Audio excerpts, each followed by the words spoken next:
Barbara Roberts has received an award for medical research from the University of California, San Diego.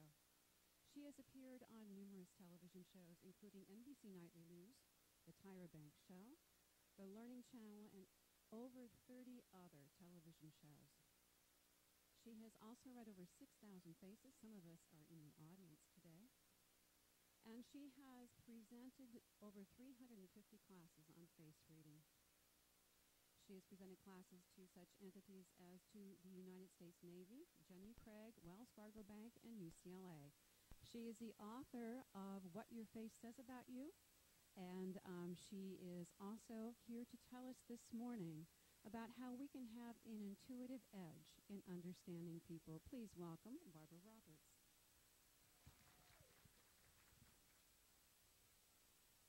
Oh, I'm not using it. Thank you. I forgot that. Whenever I hear that I've done 6,000 people, looked at 6,000 people and taught 350. And I'm a night person, and I was thinking this morning, about getting up at 5. And I remember the story where there are two men in a car, and am I talking too loud? It's sort of, you're good? Okay. So there are two men in a car. The older one turns to the teenager and says, well, what do you think? And the teenager kind of goes like this, and he said, well, there's an awful lot of sunlight, and there are birds. And his dad turns to him, and he says, son, we call this morning. So, good morning. And I'm going to start with a story because I've been doing a lot of business consulting.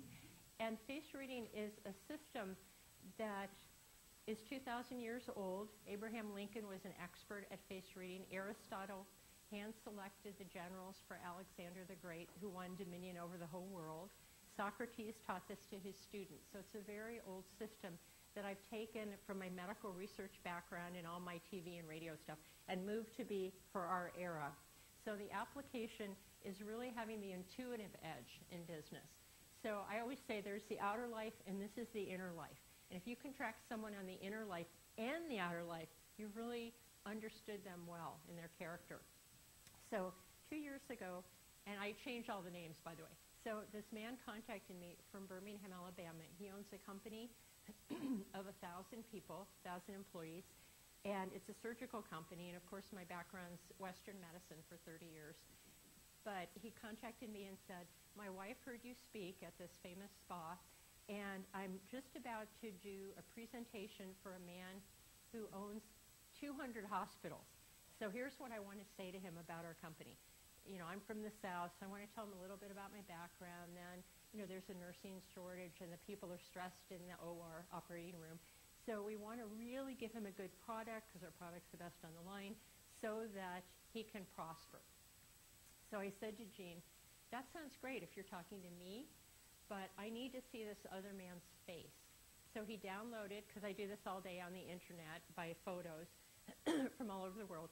So he downloaded a picture of Sam, who is the man he was going to talk to, who owned the 200 hospitals. So what I do is I do compatibility. I compare you to the person you're going to go talk to. So you have your knowledge about fiduciary, you have your knowledge, your database, but the idea is you apply it to them. In other words, you make it match them so that you teach them more quickly, you give them better service, and basically you move quicker with them, there's better communication. So I said to Gene, the man you're looking at, Sam was his name, the owner of all the hospitals, has what's called a fire face, which is the one President Obama has, which is wide, apex at the chin, and he had a bunch of other features. So I say, your face to his face, here's how you format what you're going to say. So I took his talk, and I redid it to match Sam's face, and that's the idea. You want to match the person you're talking to. So I said to him, here's how you're going to reformat that. You start by saying, we want to up your client load in the OR. In other words, give you another case for the operating room per day, so that will reap you $300,000 a year. Then, by having a better product, you decrease the amount that you're paying in the pharmacy, which increases your revenue on the other side. And then the last thing you say is, and by the way, your surgeons will really like this. So, and you don't tell him anything about yourself because, frankly, this man's not interested. I mean, I'm interested, but this man's not going to be interested. And all the parts of Sam's face, you have 20 seconds to deliver your message, because after 20 seconds, he will cut you off, even though his body is still there. He's no longer listening. So you need to know that. And if I'm accurate, on Sam's desk, because he had brown hair and brown eyes, which is family, family, family, he's going to have 2 pictures of his kids. I think one's a boy and one's a girl. Okay, so Gene goes into the conference. He's the CEO, used to doing, thousands of presentations. He goes in with this information, looks at Sam, does it exactly as I said it for like the minute and a half. They get a $3 million contract. Gene calls me after the meeting and says, I want you to know that I did exactly what you said, and we got the $3 million contract that continued for like 5 years. And he said, if I had done what I thought, we would have been dead. And so he said, and by the way, he had 2 pictures of his kids, the boy and the girl, on the desk. And at the end, I asked about them. So face reading will show you who is the person you're talking to.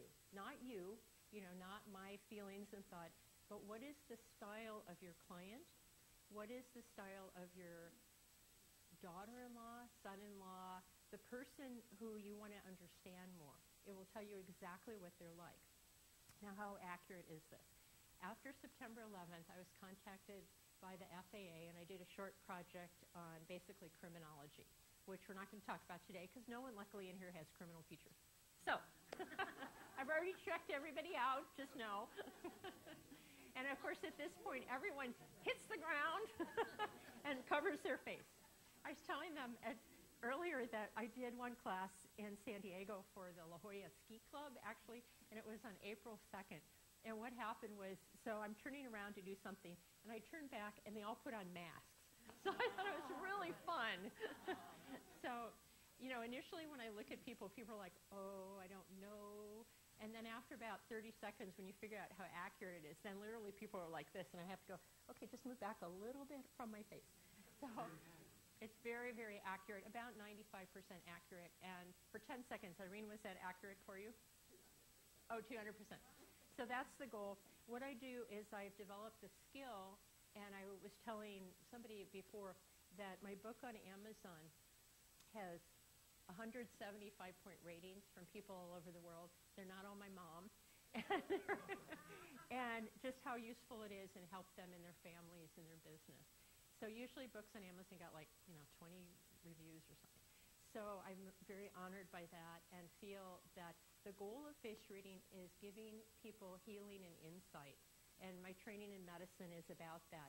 You look at people to bring out the best in people. I'm not looking at you and going, oh, I know all about you, you know nothing about me. It's to bring out, who are you inside? What are your inner gifts? When I look at people in individual sessions like I did with Paul and Don and Irene, is you look to bring out what are your inner life gifts, and then as we go, we look at, and what are your inner challenges? What are the things that are going to trip you up consistently? So a few years ago, I did a Jenny Craig sales convention, and I had the honor of looking at their 26 managers individually. And so I sat down with each one, because you're always trying to balance the mental, spiritual, and physical. So I looked at each one and said, okay, here's what you need to change, here's where you're out of balance, here are your gifts. And they told me it was about 98% to 100% accurate with these people. So it's a gift that you have in your pocket, and when you look at people, you'll understand how to see them more clearly. The thing that, when I was on Tyra Banks, that was really fun, was this is a universal system for people of all different ethnic backgrounds, ages, and genders. I'm the only author who both has a background in Western medicine, so I'm actually picky and critical, in terms of analytical, perfectionist. And then on the flip side, the only person who looks at people of all different ethnic backgrounds. So when Tyra Banks had me on her show several times, she wrote something like, I want to honor you, Barbara, for using your gift to honor all ethnic diversities. So that's what, to me, makes it fun spiritually, is it's a system spiritually that brings people together from a heart level. So some other stories to tell you. I was mentioning Lincoln was an expert at face reading. In one story, he had everyone assembled in the Oval Office, his cabinet, and there was one man who wanted to be Secretary of the Treasury, this is a true story. So Lincoln, put out his hand and put all the dossiers there, all the papers about this man. He called him in front of the cabinet, and Lincoln, who had studied face reading and chosen, when he was an Illinois lawyer, he chose all his jurors by using this system. So he would sit in front of the court and read everybody.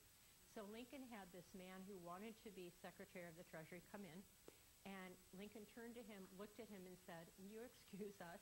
Sent the man out, turned to his cabinet and said, "I don't want this man anywhere close to me." Everyone's like, "Ooh," because the man had an incredible resume, pages and pages of them. And so Lincoln's comment was, "Show me a man who's 40 who is not responsible for his face." And Lincoln knew immediately the man had forged the resume, and he had just come out of prison. And he had. So Lincoln knew that immediately. And last week and this week, I've been working for a company in Houston, by email. I do this all over the world. And they're having me hire their people. And what I do is I match their faces to the job. And so if you're matched to the job, not only are you happy, you stay longer, and it's really good. Plus, I always check, are you honest? What's your background? And one man came up. We hired about 5 people, and they're all doing really well from the last few years. But 2 people came up this week, and I looked at their upper ear rim, like when I was on morning TV on the news. We were looking at Tanya Harding, remember? Nancy Kerrigan. Yeah. So I'm on morning news, also O.J. Simpson, looking at their faces. So the upper ear rim will show criminal tendencies. And so some of these people, I said, don't hire this person. You interview them, but here's my take. You want to really be careful with this person. So the idea with face reading is you don't want to keep someone from a job, but if you're the manager or you're the owner of a business, you really want to match the job description to the person so they'll stay and they'll be really happy. So that's why I call face reading, it's not only the edge, it's the intuitive edge to your life and your business. So what I'm going to do is read some of your faces. I'm going to get really excited.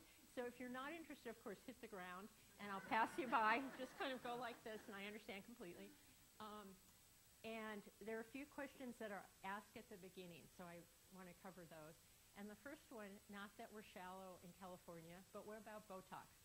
So we're going to talk about plastic surgery, not that this is Southern California or anything. I'm from the Midwest, so I can pretend like I'm above Botox. So so plastic surgery, there are 3 categories of face reading. The first one, and if it's okay, I'll use some of your faces, and you can, of course, duck and hide. Don't worry, and I'll take it personally. And by the way, while I'm walking around, if I look right at you and I walk by, it doesn't mean there's anything wrong with your face. It means that you don't have the hair color I'm looking for, or you have the wrong eye color, or something very superficial. So the first category is what you're born with. So, for example, in my face, even though my hair's covering it, my ears are high, and this is like President Obama has high ears, related to the line of the eye. So high ears usually indicates 2 college degrees, almost 100%. So I have 3 college degrees. So it's academic. So that's what you're born with, category 1. Category 2 is how you like to look. So this would be when I teach at Macy's and I teach Oasis, which is seniors. I call that the whole bottom floor of Clinique. So category 2 is how you like to look. And one news anchor in San Diego said, "You mean because my hair is blonde and it's sort of from a bottle?" Is that So that's the category 2. And then category 3 is accidents, surgery, melanoma, which is skin cancer, orthodontia, teeth. So you're always reading what you see in someone. You read the whole face, but you keep these 3 categories in mind. So as an example, O.J. Simpson, before he came to trial, he was on morning TV, and I was looking at him, and he had 7 parts of his face, all of which said, "I'm dangerous, I'm out of control, I'm violent." So it's not just in one part of the face. You look at the themes in the whole character of someone, and that's how you know, is it, a scar from a car accident, if it doesn't show anywhere else in their character, or someone like Goebbels or Hitler from the Third Reich, who has every part of their face is violent and dangerous. So you always look at the whole face. keeping in mind you're aiming to bring out the best in people, if possible. So, I mean, in Hitler and, Goebbels, it was a little hard, but so one other example, I don't know if I mentioned this, but after September 11th, the FAA, to check my accuracy, had me read 3 of the managers from the East Coast, just by email. So I do this all day. You download a photo to me. Now I've met you all. You download a photo, and I just read your face. So it was about 100% accurate for all 3.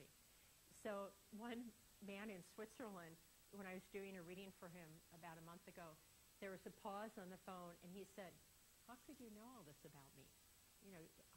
It's just, deep inner things about me." And I said, "Well, that's my job. Of course I know about you." So having said that, the other question that always comes up before I read your faces, for anyone who's interested, is what about different ethnic backgrounds? How do you read people who are Japanese, African American, Hispanic? So as I said, mine's the only book and system that honors people of all different ethnic backgrounds. My goal was to bring a universal system that was both spiritual, psychological, and from my training in Western medicine for 30 years, accurate as heck, repeatable, scientific, and accurate. So what was I just saying about that? You can tell. Early morning, where was I going? Brain, help. What was I just saying? You were talking about different ethnic groups. Oh, ethnic groups, thank you. You can tell I'm a night person, so if I kind of go over here and just drop it, you morning people just help me with that. Okay, so different ethnic groups. What you do is if you're looking at someone, let's say, who's Vietnamese or Japanese, you're assuming that they have black hair and brown eyes. You just assume that's a facial feature. Whereas when I was with Tyra Banks, she actually has green eyes. Now, we don't know if they're contacts or not, but I was right next to her, so I think they're real. So if a facial feature is unusual, the more unusual a feature is, the more accurate it is.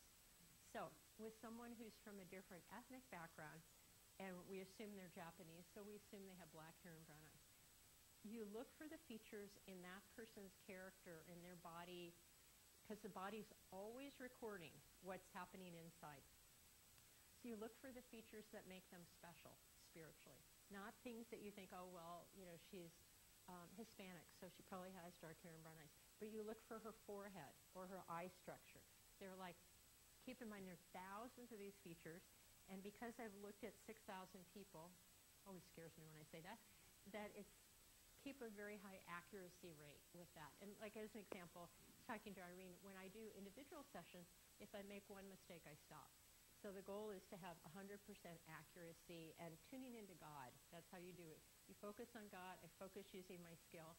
And as you know, in your areas, chiropractic, fiduciary, whatever your area is, whenever you flow, like in that movie Chariots of Fire, when he said, when I run, the runner said, I feel the bliss of God. So the goal is to connect to God and then use your skill and help that person. So that's what face reading is about. So what I like to do is read some of you live, and I'm going to start with foreheads because that's an easy one. And I'm going to show you a few drawings. So I'm going to go around the room, and I'm going to have you pull your hair back so I can see what forehead you have. And then, I was just going to say that. Then we're going to include you with another feature. So with the foreheads, what I'm going to have you do is if you have one of the forehead types I'm looking for, I'm going to walk around, I'm going to have you come up to the front. And if you want to pass, just sort of duck. I don't mind at all. But if you have one of these, I'm going to give you a card, and then when you come up in the front, I want you to stand here. Every facial feature has 3 meanings to it. So I'm going to look at as many people as I can up here, and then at the very end, I'm going to put them together so I can show you spiritually how it works. The goal is you identify a facial feature, 3 psychological meanings. Usually the first one's accurate, but if it's not, I say it's usually 95% accurate, but if it's not, then I have you tell me no, and then I go to door number 2, the second feature or the third feature for the same, the third psychological meaning for the same feature. So then you start putting them together where you start merging the facial features, which is the art of face reading. And as far as I know, I'm the only author who does that, which shows you how to merge it together. Other books are all, this means this means that. Some are accurate and some aren't. And the beginning part, when I first started when I came from UCSD, in clinical medicine. I read 200 books, as only an academic will do, on face reading. And what really aggravated the heck out of me is that half said, this is true, the other half said, this is true, and then there was another opinion. So it's all the same feature. So it's either yes or no. You can't have all this range of contradictory information. It makes you crazy. It made me crazy. So one example was in all the books, a mole right here. Half said it was bankruptcy. The other half said it was financial abundance. Well, it can't be both, I mean, yes, it's true. Some people go bankrupt and then they earn the money again. I understand that. But usually it's one or the other. It's like, so my goal of developing my face reading system was to make it repeatable, accurate. You open my book, you have that feature, that's what it means. So it's like really straightforward. And one other thought before I forget is in the book, especially because this is somewhat business-oriented, is I talk about how to hire, if you're a manager, what your employee's face will say, specifically where to put them on a team. And then the other part is careers. Like if you have children or people who are young, how to match your face to your career. And that's what I do on the internet all day. Okay, so having said that, I'm going to move around. I want people to pull your hair back so I can see what forehead you have. And if you want to come up, that would be great. If you don't, that's fine too. Okay, here you go. Good, I can just stay in the front of the room. Here we are. It looks like, yes, I'm looking. Oh, here you are. And I can't see very well. Okay, looks like you have a widow's peak also. Looking for, widow's peak. Square, widow's peak, square forehead line. So I'm just going to walk around. Can you show me your hair again, Adrienne? Okay, so looking for a round forehead line. Looking, and no anoop. Okay, do you mind coming up, Beth? Okay, and I think you have a square forehead line.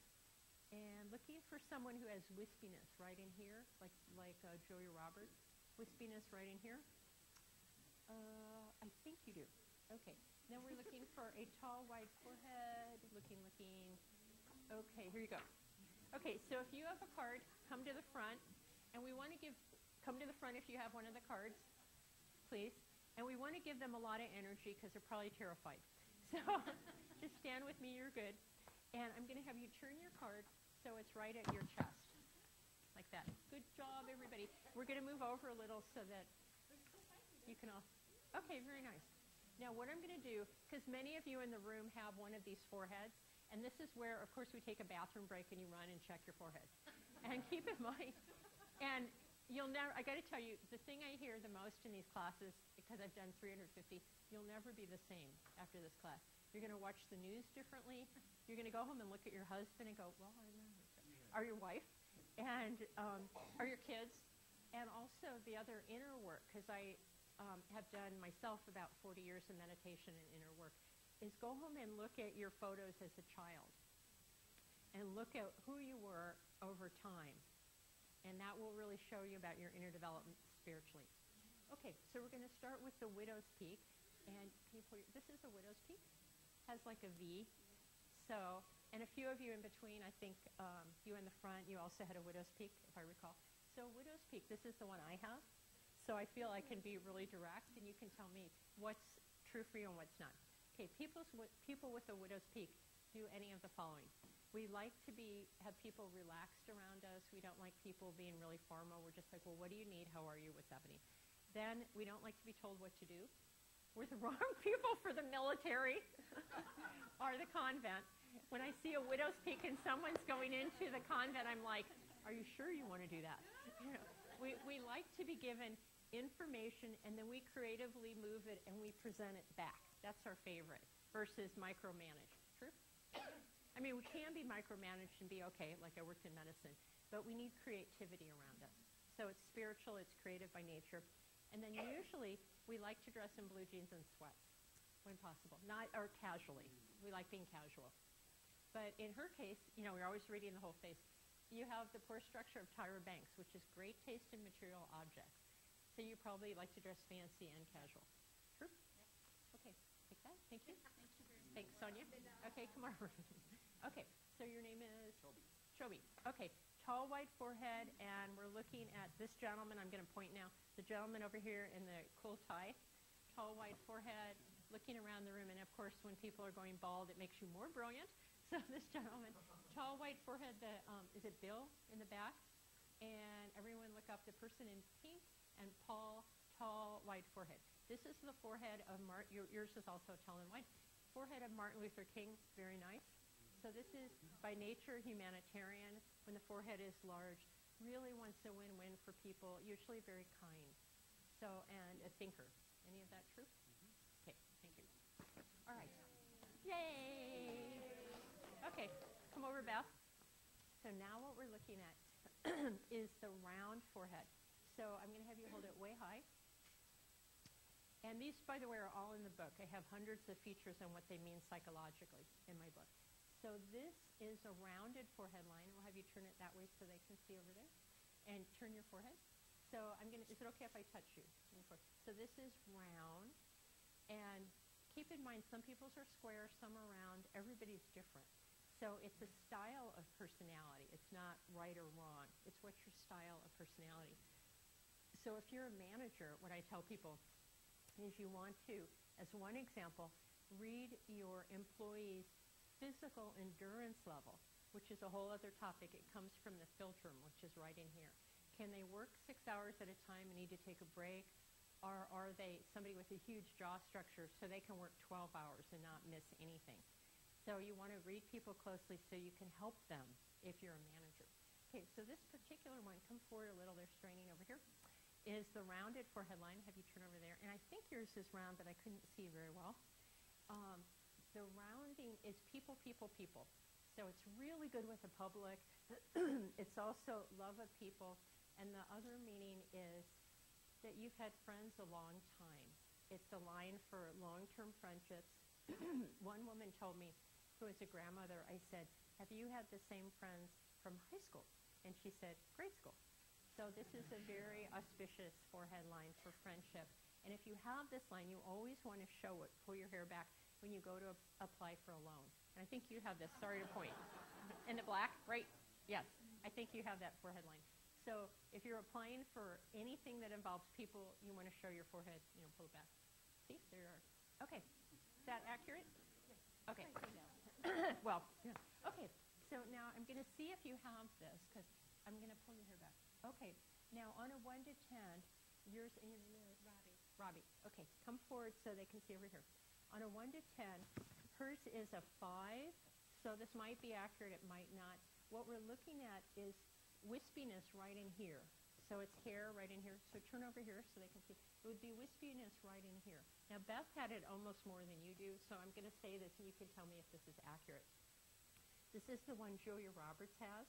So people have like little hairs up here. This is mother's influence. So it means mother was a big influence, either really good or not really good, but a big influence. Now, yours is a 5, so it might be accurate, it might not, but I think Beth's is more that way. Is that true for you? Your mother was a big influence. Is that even true? I can't tell if yours is wispy or not. It's not super wispy. No, yes, big influence? Okay, great. Okay, thank you. Now, in my case, I don't have that feature. It's only found in 10% of the population. So we know our mothers were big, as our fathers in our inner transformation and growth, but it doesn't mean they're a super big influence. So when we're looking at the facial features, if something is in the face, it means it's even more pronounced in your character. The body is always recording what is happening to us mentally, spiritually, financially, socially. And all I do is I read it. And I think of myself like a tracker in the Old West. And in the Old West, there'd be a hoof print on the ground, and the tracker would come and go, oh, that outlaw's going to the next ranch to rob it. Or, oh, that's a child who's lost. They could tell by the hoof print. So the face is like that. It shows everything. Now, to people who don't know what it looks like most of us, we look at people and go, oh, I like them, I don't like them. But now, after this class, you'll be able to look at people and go, here's her history, here's what she's learning, I can have more compassion for this person. I understand where they're coming from. And if they're my child or a family member, I can help them. So Okay, thanks for being patient. You are? Audrey? Audrey? Okay, this is, I think, a square forehead line. Yes. So this is a square forehead line. So the edge, we're looking at the hairline. And when you have a square forehead line, it often means that you work really long hours. Or once you start a project, you really get into it. So usually people with a square forehead line love to work. Okay. Thank you. Okay. Okay. So now we're going to eyebrows, which are even easier. Now keep in mind the three categories. Eyebrows are number 2. So remember what you're born with, number 1. Number 2, how you like to look. And some people pluck their eyebrows, so it's not like a definitive, thing. Number 3 is accident, surgery, melanoma, orthodontia. So category 2 is how you like to look. But I'm going to go around, and if you have one of these eyebrows, I'm going to have you come up. And then I'm going to put this all together. Okay. So I'm going to look at you, and if I pass you by, nothing's wrong. Just means you have the wrong eyebrow. Okay? Here you go. And I know. She's like, oh, no. Okay, fine eyebrows. You. Okay, looking for arched eyebrows, thick eyebrows. Oh, you look, let's see here. Okay, looking at everybody's eyebrows. Here you go. Do you mind coming up? Here's our arched. And there you go. We're looking for someone with high eyebrows, really high. Most of you have low eyebrows today. That's kind of fun. You what? Low brow. You're so cute. Okay, high eyebrows. And we're looking at someone, hey, a noob. You mind? Okay. And flat eyebrows. Paul, do you mind? Okay. Now I have rounded eyebrows and looking for someone. I'm walking up and staring at everybody. Someone with rounded eyebrows. Yours are more arched. Okay. Looking for rounded eyebrows. Raise your hand if you think you have that. And let's see. Okay. Rounded eyebrows. Yes. So come up if you have one of the cards. And this one I haven't seen. No. So stand in the front here. I want to give them a lot of energy. So you're going to, hold the blue thing. And, of course, this is the cardiovascular class. We have you move around. And then most of the people are up here. So no one's seated. We're all up here. Okay. So this is the first one. Put your card right next to your chest, if you could. And I'm going to go this way so you can understand. Actually, you want to come forward, and that way people can see you better. So when you're standing here, what I'd like you to do is go like this and like that so everybody can see what we're looking at. So we're looking at arched eyebrows. And did you see over there? Okay. So here, this is the facial feature. I'm going to tell you what it means. So there are 3 meanings. Usually the first one's accurate, but if it's not, just let me know. Okay. Arched eyebrows. So we're looking at people like Reese Witherspoon. The arch comes like this. It's a triangle right over the middle part of the pupil. So the arch goes like this. So here are the meanings. Interest in art, theater, music, drama. And I got to tell you this story. Last time I did this, I was at a famous spa and I was speaking. And I looked right at the person. I said, symphony music. And she said, I own the Philadelphia Symphony. I'm like, okay, we're good. It's like another one. It was cute. I was doing a class, and we're not on noses, but the nose is your wealth and abundance. Mm-hmm. So you have to have me come back, and we'll look at wealth and abundance for everybody. But anyway, so the nose is wealth and abundance. A ball on the tip of the nose means center of news, information, and gossip. People tell you things. So person right in front of me, huge ball on her nose. And I said, are you the center of news, information, and gossip? And she said, I own the San Diego Union Tribune. I'm like, okay then. Okay, so this one, the arch, means love of drama, theater, music, flair, and color, fabric, texture. So it's fashion. Any of those? Okay. Okay then. Now, I'm not necessarily interested in any of these, medicine, but you are. Okay, thank you. Yes, thanks. Yay. Whoops. Yay. Okay, so come on up. Now, this is the fine eyebrow. So we're going to have you turn so they can see. Now, keep in mind, category 2 could be somebody plucked their eyebrows. So we don't, this one's not definitive. But finer eyebrows is usually somebody, Geraldine, who's very sensitive to their environment. You walk in and you feel everything. Is that true? You're kind of like the empathic on Star Wars. True? Okay, that's what it means. Thank you. Okay. And we know there are people who don't feel anything. You know, we're like going, feel over here. You know, there are people that are just sort of like, somebody asked me earlier, you know, have you ever looked at people who kind of scare you? And I said, well, once, I do a lot of parties, and so one of the times I was looking at somebody and the word mafia, you know, I saw the word mafia in my mind, I'm like, oh, okay. So sometimes, okay, so low set eyebrows. This is the distance between the eye to the eyebrow. You have low set eyebrows, you do? Definitely you do. So this is low set. It's friendly, easy to get to know. You like people to just be easygoing around you. True? Okay. Now, oops, sorry. So higher eyebrows, thank you. High eyebrows, so I'm going to have you back up for just a second. High eyebrows, I'll have you come forward. Okay. So I'm going to have you turn so they can see over here and over to here. So higher eyebrows. Now yours are kind of medium, but high eyebrows, really high, means any of the following. So I'm looking to see who else has high eyebrows. Yours are somewhat high also. So this is, and yours are higher. So this is selective about who you get really close to and very loyal to your friends. When someone's close to you, you're like incredibly loyal. Is that accurate for you? Is it? Yeah. Okay, that's what it means. Thank you. Okay. Well, nice that you all know each other. It's kind of fun. When I do individual sessions, what happens, especially if the couple's married, is I'll be talking to the wife, and then I'll just say to the husband, is that accurate? And he's like, oh, yes. You know, whereas the wife's going, oh, well, let me think. Is that accurate? And the husband's like, oh, yes, accurate. Okay, so here we are. And this is the rounding of the eyebrows. This is the one Irene has. This is the one I have. It's a circle. You have this one somewhat. And this means harmony at home. So it's really important that we have harmony with people the best we can. And we go a long way if something's not, you know, working well to correct it or communicate or make that okay if we can. Thank you. Okay, my friend Anoop.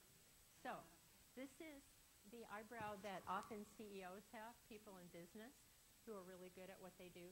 And this is very dynamic. Yay, Anoop. So this is dynamic, really of service to people, but focused. So I think that's true for you. Is that true? That's what I would say. I would think so. Yeah. Okay, since I know him. Okay, now Paul is up here, and this is the flatter eyebrow, means go straight across, and this is projects, projects, projects. So, thank you. Okay. So, we only have 10 minutes left, so what I'm going to do is open for questions, and then after the talk, I'll be outside, you know, if you want to look at one of the books and answering questions. If you want an individual session, just call me, talk to me. By the way, you have my card in the table. So if you have any questions afterwards, it's a very short talk. So are there any questions? Go ahead. Are you calling, are you just jumping? Any questions? I have your live mic here, so I get precedence. As a physician, I know that, and I am, but I know that you knew that already. I knew that. Most of my classes I do for healers and physicians. So what I know is that if you're lacking the lateral third of your eyebrow, you have a thyroid problem. Yes. In Journal of American Medicine, part of my book, thank you, I have a chapter on healing and illness indicators, and there are two from the Journal of American Medicine. One of them is called hypothyroidism, and because I'm not a physician, I don't diagnose, but I refer people out. When this part of the eyebrow is very thin, so the eyebrow is thick and then it gets thin out here, this is potential for hypothyroidism, which is thyroid is here. Sluggish thyroid means, talk to symptoms is sensitivity to cold, constipation, and fatigue, major fatigue. So when I see a facial feature that I know is connected to a medical condition, I refer people for TSH, T3, and T4. So, but some of these are medical indicators also. So it's really important, to stay healthy and help your family if you can see that something is downloading already to the body. Go ahead. You had a question? You have a question. I have. Whoa. Yes, there is. One question with 3 parts. You're Uh-oh. a researcher, so if you were to design a double-blind study, what would it look like? And also, could you describe all of this in terms of genetics? I mean, Oh, that's a huge I'm one. assuming just like we have sex-linked traits, Right. that it's all chromosomal based. And then thirdly, how does this all tie in with other modalities such as Myers-Briggs? I mean, Exactly. you talk about basic. I'm going to choose to just answer one part of that so I can open to other questions, which my favorite's the Myers-Briggs, because I used to teach that at a college level. The Myers-Briggs, as we know, is a psychological profile. It goes into introvert, extrovert, sensate, feeler, thinker. So this is exactly correlated to the Myers-Briggs. Actually, I teach it connected to the Myers-Briggs. And what you're looking at, the difference, though, between this, astrology, graphology, some of the intuitive sciences, is this is the whole person 100%. Now, with other modalities, you need something from that person. You need a handwriting. You need their date of birth for astrology. With this one, you can look at someone across the room in a staff meeting or a competitor, and you know exactly what they're thinking. You know how they think, how they plan, how they're going to work against you or for you. If you're with clients, you know what you can expect. Are they going to pay you? The nose. You can see everything about them that you need to know to give them better service. Unlike the other things where you need something from them. This is you just look at them and you get the whole printout. Okay, other questions? Go ahead. First on Lincoln. Lincoln. He just made a colossal error on General McClellan, and because McClellan wouldn't go to war for like a year, thousands more people died. Thousands. I know. So I don't know if you have a comment on that. And then there are a number of us psychotherapists in the audience, and I'm just wondering if there's anything extra you might say to us about how to use this system. Oh, yeah. Well, because most of my friends are therapists, I probably know more therapists than anyone I've ever met, psychotherapists, is the application here is that you have your skill level, and then this is the body part. Before Freud introduced psychiatry into Germany, this system that I'm teaching you is in the book. This was the only system used throughout the world to understand character. So this is the body system. Psychiatry is the application from the cerebral part. So if a therapist, you want to know everything. Everything you have in your mind, you can use it. Or even if you're a business owner or you're hiring, anything that you have in your skill level, you can apply it immediately to people. The therapist, I teach classes in LA sometimes for only therapists, and one person came last time I taught, and she said, everything you said was accurate, she said, and in particular, because I teach one aspect in my book on criminology and very dysfunctional criteria in the face that shows in the face, there are like pages on that in my book, and she said, one thing I noticed from your book and what you're telling us, because I show photos and diagrams of people from the FBI, and she said, the one you talked about with predators, she said, every case that I do that involves a predator, it looks exactly like the photo you said this is a predator, always. She said, exactly. I've noticed this in countless law cases. So one other quick story was a man wrote me, I was on national radio out of New York, and a man called in and wrote later. His name was Andy.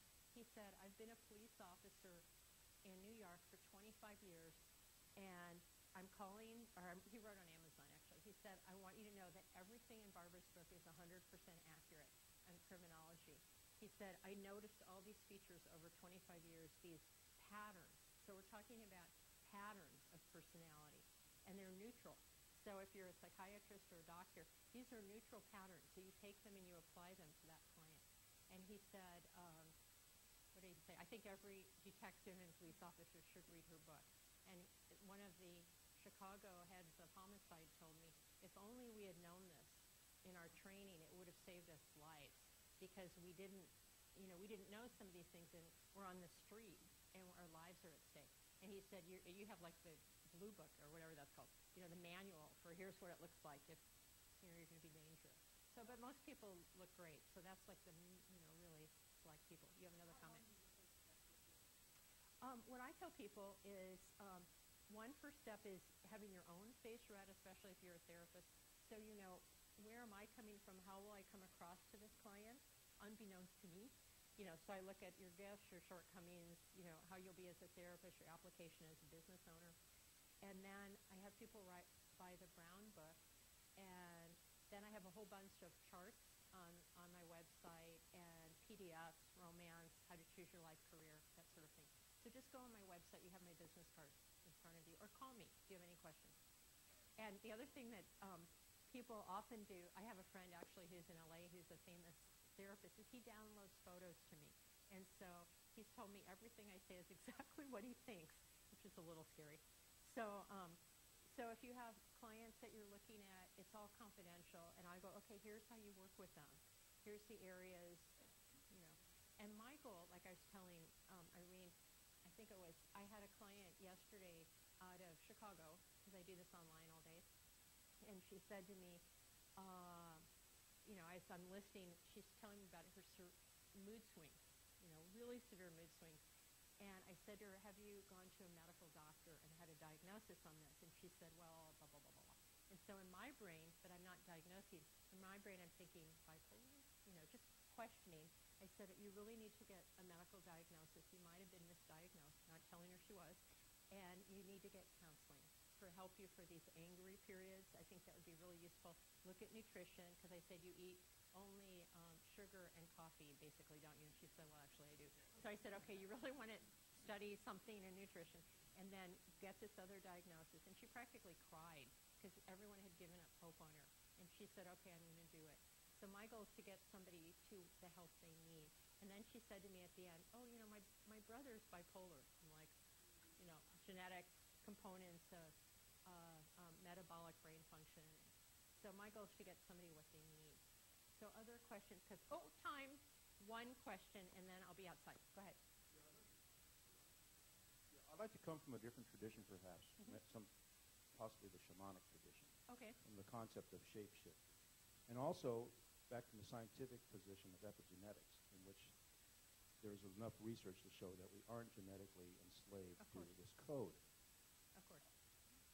Is this, I want to say this state of the face, is it permanent, or can it shift from a variety of I want to say, social and personal and perhaps metabolic and spiritual shifts in the consciousness of the person? Let me stop you and comment, because we're at time, and I want to honor that, so you all have to leave. Absolutely, anybody can change. Even when I look at hardened criminals, my own philosophy is if you start doing counseling, inner work, 12-step work, meditation, anything, your face will start showing that. So you're always looking at positive possibilities for people. However, when I've looked at the Third Reich and people who are hardened criminals, they don't want to change. Some of them feel they do a lot of projection, which is, I'm a victim, and, but anyone who wants to change, absolutely the face will reflect that, especially in the eye structure, which is in my book. And the last part, that when I look at people individually, and this is something that's come over doing this 25 years, is I look at you spiritually, I look at you, I call it inner sight, from looking at you from inside. And sometimes I'll see your past lives, related to whatever are your archetypes, which is somewhat of what you're talking about. What's your essence? What have you brought in now, so that you're still working it out, and how to access all that so it's conscious to you. And then you can make real strides. So I am finished, and thank you.